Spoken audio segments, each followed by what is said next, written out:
Take 5. Hey, what up, what up? AK here. Well, it's a new year, and we're going to be taking a look at another bass.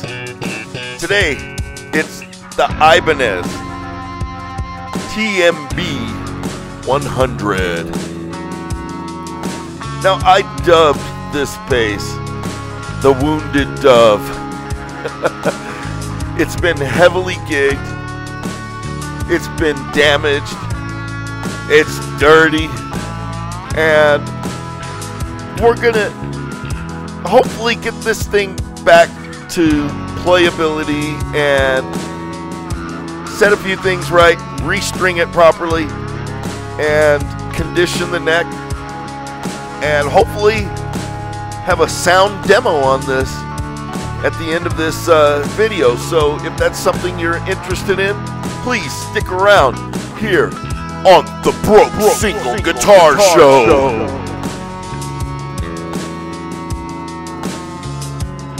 Alright, well, as we get started here, I want to show you Musician's Friend has this listed at $199.99. Comes in a wide variety of colors. This one's the ivory white with the brown tortoiseshell pickguard. They all come with tortoiseshell pickguards, by the way. Has a poplar body, maple neck with Jatoba fingerboard, white dot inlays, medium frets. It has the Ibanez DXP neck pickup and a DXJ bridge pickup. The Ibanez custom electronics with 2-band EQ, and the EQ is active, which I'm kind of curious to see how that sounds as we take a look at the wiring. And it does have a PCB board there that everything is connected to, which I never seen just laying inside a routing cavity, but we'll go ahead and get these restrung later. This was done improperly. If you want to see how to properly string up these vintage style tuners, you can always take a look at my last video.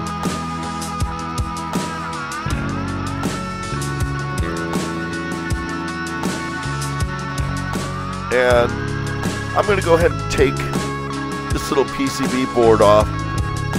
We'll unclip all these wirings, and just so I remember which goes where, we'll put some black electrical tape on this one. And it looks like somebody had already been inside this. I'm not going to mess with that. I was just asked to see if I could get this back up and running again. I'm not going to mess with any previous work that was done on it. And this is what the PCB board looks like. It's just a small 3-clip board, and I'm sure it has some circuitry on the backside. And we'll take a look at what's under this pickguard. Hey, it's clean! We got proper shielding. And it looks like it's just been heavily gigged, this guitar. And we got a couple of nuts on the bottom of it. I'm sure that's to make up the difference from it being in wood or on any different material. These pickguards are pretty thin.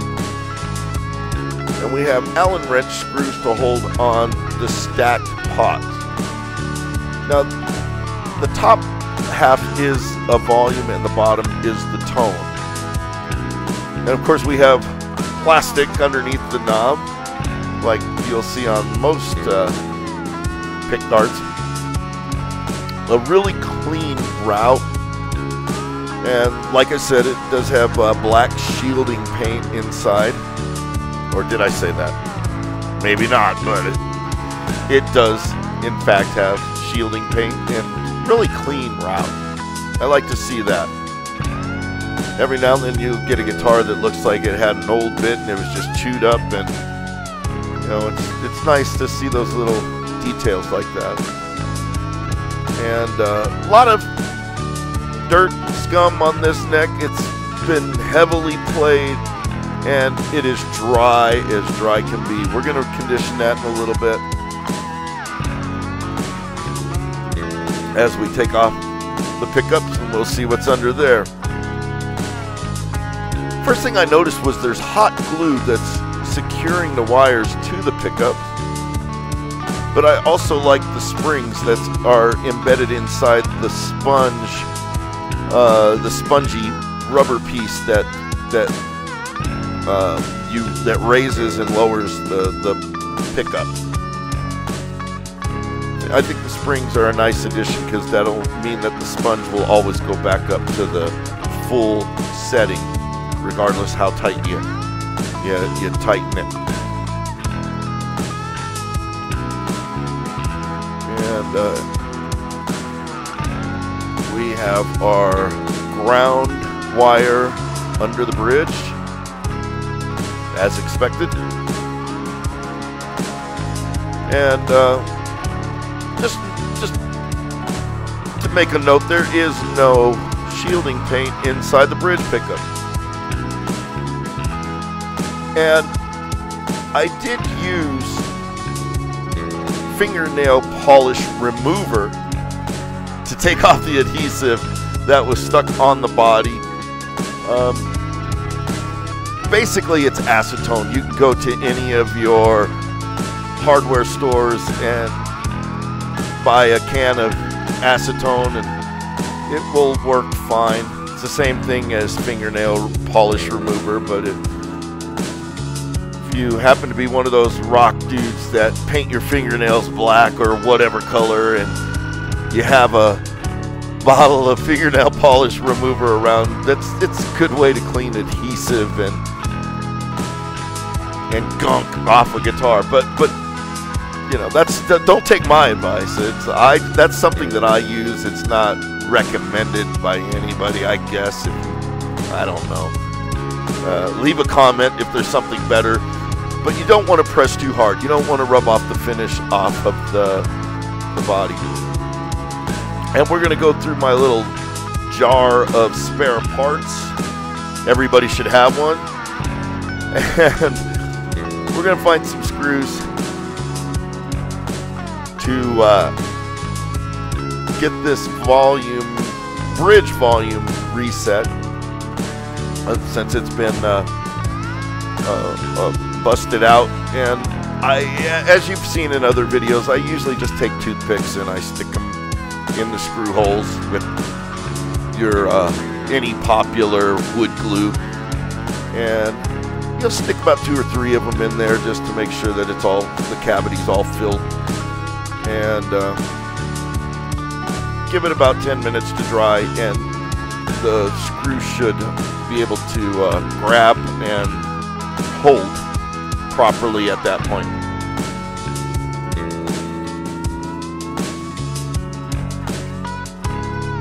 And like I said, the fingernail polish remover worked good on the pick guard as well.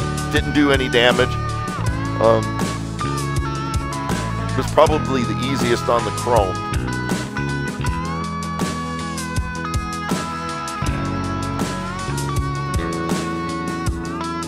And now that we got that all cleaned up and we got the holes filled, we'll put this back together again.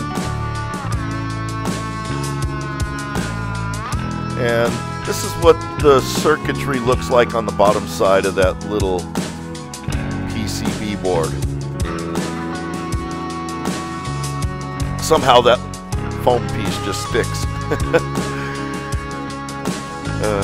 I thought about wrapping some electrical tape around that just to make sure it didn't fall off and have the bottom half exposed, but it seemed to be really sticky and seemed to hold good, so just going to leave it like that. Now, like I said, these are stacked pots, and it's been gigged a lot. There was a lot of sweat and gunk inside these things. They were turning really hard, so it's always good to spray a little bit of contact cleaner in them, and you know, twist them a few times, twist them back and forth, and get that work in that contact cleaner. And just like magic, all the screws are secured. Now, like I said, I do use a power drill. It's a very low torque power drill, and I do not tighten the screws with the drill. I usually go back with the screwdriver, and I will just snug it up to make sure that we don't strip out any of the screw holes for the pick guard or any of the electronics for that matter. There's no back plate, but this guitar was made in October of 2016 according to the Ibanez serial number decoder. And we have the nice vintage style open back machine heads. And we're just going to tighten it up, make sure that everything is snug for tuning stability. And like I mentioned earlier, the tone pots are active, so it does require a battery, and this one was dead, so I replaced it with the cheapest alkaline battery I can find, basically so we can get it running. There is shielding on the back of the battery plate, and they also have these brass grommets to prevent the screws from stripping out, but in this case the brass grommet stripped out. So we'll go ahead and do the toothpick trick on this, and make sure you get it centered if you do things like that with grommets, which is kind of a task, but I successfully got it in the place it needed to be.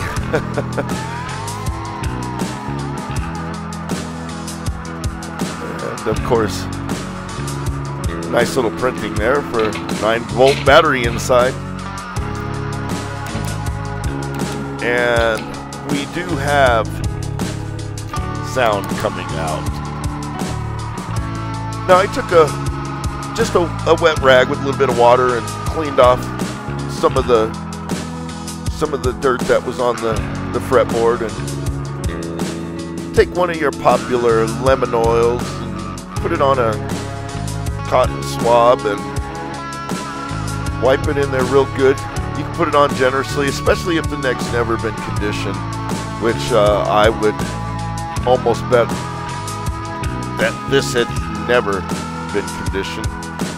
And as you can see, the grain on this particular fretboard is actually really cool. And you can also see the wear on this fretboard, but it looks 100% better than it did before conditioning. And with these vintage style tuners, I would recommend on a bass to at least have 3 or 4 complete wraps around the machine head. In this case, they had cut all the top 3 strings short, and they were also installed improperly. Now, I was able to get the bottom G string wrapped 3 or 4 times, and just keep in mind it's best to have at least 2 or 3 wraps on a bass. On a guitar, I like to even go up to 5 or 6 complete wraps. And we'll get these stack pots back on. They're turning great. One of them was a little bit bent, but it seems to be working fine. And let's hear what this bass sounds like.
All right. Well, I feel like I fixed the wounded dove's broken wing, and it will fly again. And let me know what you think. If you like this video, please subscribe. If you live in the U.S., get into the giveaway that I have going on, and leave me a comment. Tell me what you think, and I will see you guys next week here on the Broke Single Guitar Show. Peace.